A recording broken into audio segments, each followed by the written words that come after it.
ছাদ বাগানে এখন ফল গাছ করাটা অবিশ্বাস্য কোনো ব্যাপার নয়। এখন সহজেই আপনারাও ছাদ বাগানে বিভিন্ন দেশি বিদেশি ফল গাছ প্রতিস্থাপন করতে পারবেন। আর প্রতিস্থাপনের খুব অল্প দিনের মধ্যে আপনারা সেই গাছ থেকে ফলও পেতে পারবেন, কেননা এখন খুব সুন্দরভাবে দেশি বিদেশি গাছগুলিকে গ্রাফটিং করে তৈরি করা হচ্ছে, যার ফলে সেই গাছগুলি খুব অল্প সময়ের মধ্যে ফলও দিতে সক্ষম হচ্ছে। সেই বিভিন্ন ফল গাছের মধ্যে ডালিম গাছও একটি অন্যতম। খুব সহজেই ডালিম গাছ ছাদ বাগানে তৈরি করা যায়। এখন ভারতবর্ষ এবং বাংলাদেশ জুড়ে ডালিম গাছ চাষ করা হচ্ছে বাণিজ্যিকভাবে। তো আমার কাছে যে গাছটি রয়েছে এটি একটি মহারাষ্ট্রের সুপার ভাগুয়া ডালিম।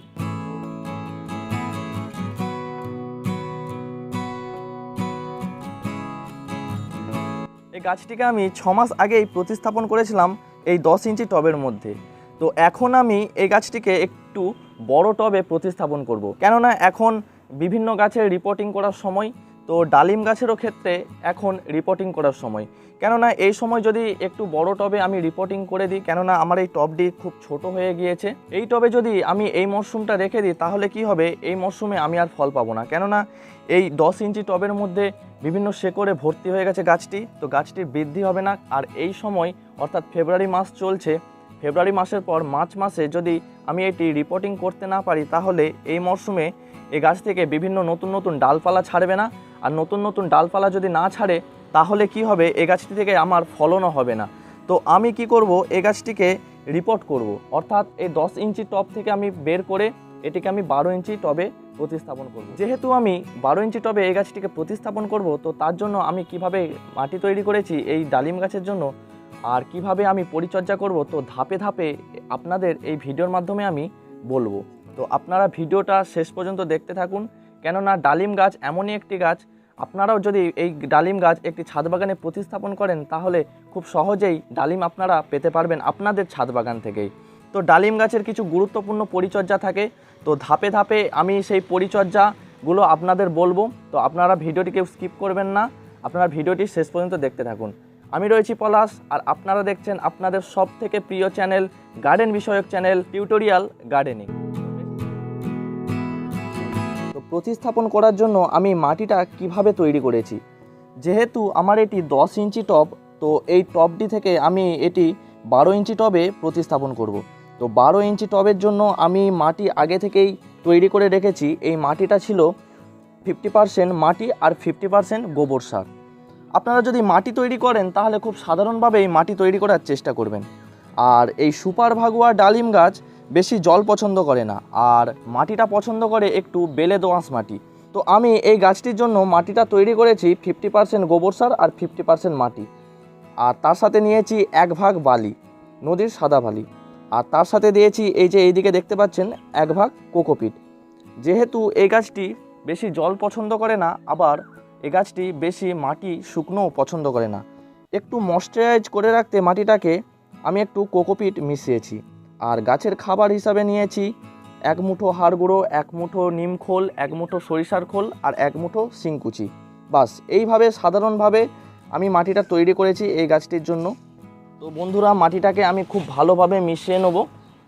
আপনারা দেখতেই পাচ্ছেন ছবিতে আমি সমস্ত উপাদানগুলি মিশিয়ে নিচ্ছি। আর হ্যাঁ বন্ধুরা, আপনারা চাইলে 1 চামচ চুন মেশাতে পারেন।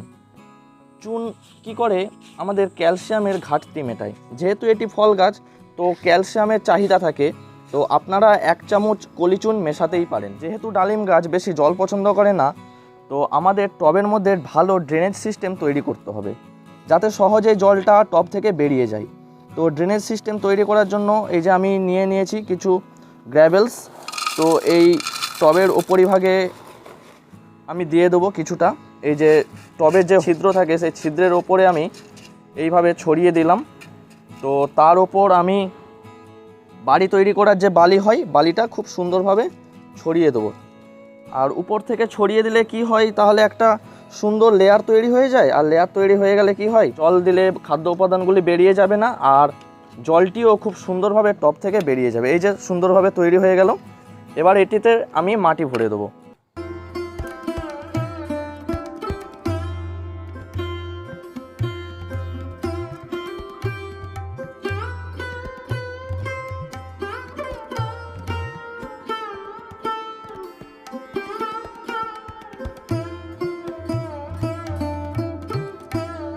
বন্ধুরা, এতক্ষণ আপনারা দেখলেন এই গাছটিকে আমি কিভাবে রিপোর্ট করলাম, আর রিপোর্ট করার জন্য কেমনভাবে মাটি তৈরি করেছিলাম সেটি আপনারা পুরোটাই দেখলেন। তো এবার আমি এই সুপার ভাগোয়া ডালিম গাছের কিছু পরিচর্যা নিয়ে আলোচনা করব। পরিচর্যার কথা বলতে গিয়ে প্রথমেই যেটি মাথায় আসে সেটি হলো এই গাছের খাবার।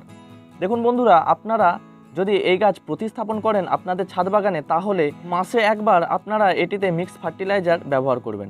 সেই মিক্স ফার্টিলাইজারের মধ্যে থাকবে 1 মুঠো হাড় গুঁড়ো, 1 মুঠো শিংকুচি, 1 মুঠো সরিষার খোল আর কিছুটা পরিমাণ নিম খোল। নিম খোলটা দেওয়ার কারণ হচ্ছে তাহলে আমরা যে খাবার দেবো গাছের মধ্যে সে মাটিতে যাতে পোকা না আসতে পারে, তার জন্য আমরা নিম খোলটা ব্যবহার করব। আর বিভিন্ন মাইক্রোনিউট্রিয়েন্ট যেমন ম্যাগনেসিয়াম সালফেট, বোরন, জিঙ্ক, এইগুলি আপনারা মাসে 2 বার স্প্রে করবেন গাছের উপরিভাগে। তো এটি করলেই আপনাদের গাছের খাবার নিয়ে আর কোনো চিন্তা থাকবে না। আর আমরা যে প্রতি সপ্তাহে বা 10 দিন ছাড়া খোল ভেজানো জল ব্যবহার করে থাকি, তো এটির ক্ষেত্রেও আপনারা খোল ভেজানো জল দিতে পারেন নির্দ্বিধায়। এবার আসি কিছু রোগবালাই নিয়ে। দেখুন বন্ধুরা, ডালিম গাছে তেমন কোনো রোগ পোকার আক্রমণ লাগে না। যখন নতুন ডালপালা ছাড়বে তখন আপনারা একবার কীটনাশক ব্যবহার করবেন, কারণ কিছু পাতা খেকো পোকা আসে ডালিম গাছের নতুন নতুন পাতা খেতে। অবশ্যই আমরা কীটনাশক ব্যবহার করব এই ডালিম গাছে। তো এই গেল রোগ পোকার আক্রমণ।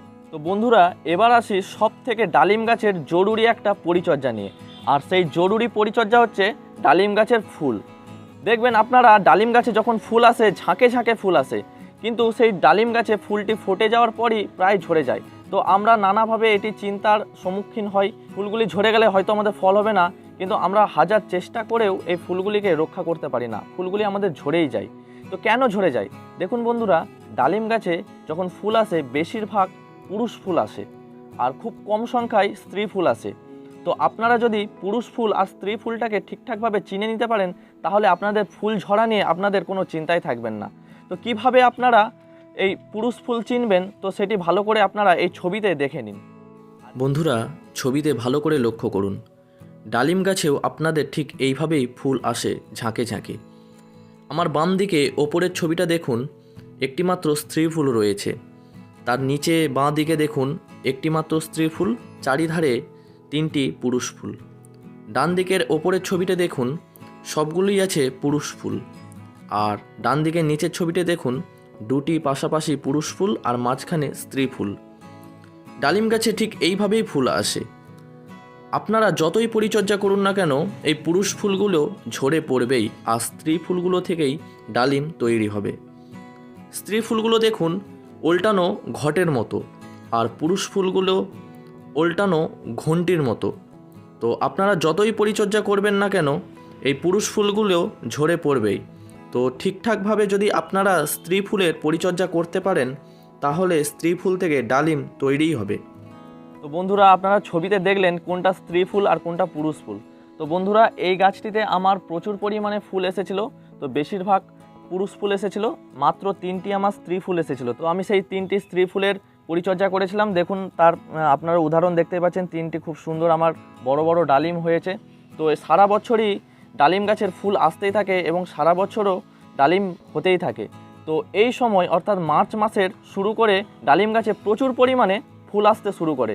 তো তার আগে অর্থাৎ ডিসেম্বর জানুয়ারি করে আপনারা যদি গাছটি প্রুনিং করে দিতে পারেন, তাহলে কি হবে, নতুন নতুন ডালপালা ছাড়বে, আর নতুন নতুন ডালপালা ছাড়ার ফলে প্রচুর পরিমাণে ফুল আসবে। তো অবশ্যই আপনারা পুরুষ ফুল এবং স্ত্রী ফুলটাকে চেনে নিয়ে পরিচর্যা করলেই তাহলে আপনাদের ডালিম গাছ নিয়ে আর কোনো চিন্তাই থাকবেন না। তো বন্ধুরা, এই ছিল আজকের ভিডিওটি ভালো লাগলে অবশ্যই লাইক শেয়ার করবেন আর ফলো করবেন টিউটোরিয়াল গার্ডেনিং ফেসবুক পেজ। আপনারা যারা আমার নিয়মিত ভিডিও দেখছেন তাদেরকে অসংখ্য অসংখ্য ধন্যবাদ। আর আপনি যদি আমার ভিডিও নতুন দেখে থাকেন, তাহলে আমার চ্যানেলটিকে অবশ্যই সাবস্ক্রাইব করে আমার চ্যানেলটিকে এগিয়ে যেতে সাহায্য করবেন। তো বন্ধুরা, ভিডিও শেষে আমি যেটি বলে থাকি, আপনারা প্রত্যেকেই গাছ লাগান, গাছের প্রতি যত্ন নিন, গাছকে ভালোবাসুন, আর গাছ লাগানোর সাথে সাথে সুন্দর একটি জীবনও উপভোগ করুন। আপনারা প্রত্যেকেই সুস্থ থাকুন, ভালো থাকুন। দেখা হবে আবার একটি নতুন কোনো ভিডিওতে। এখনকার মতো বিদায় নিচ্ছি। ধন্যবাদ।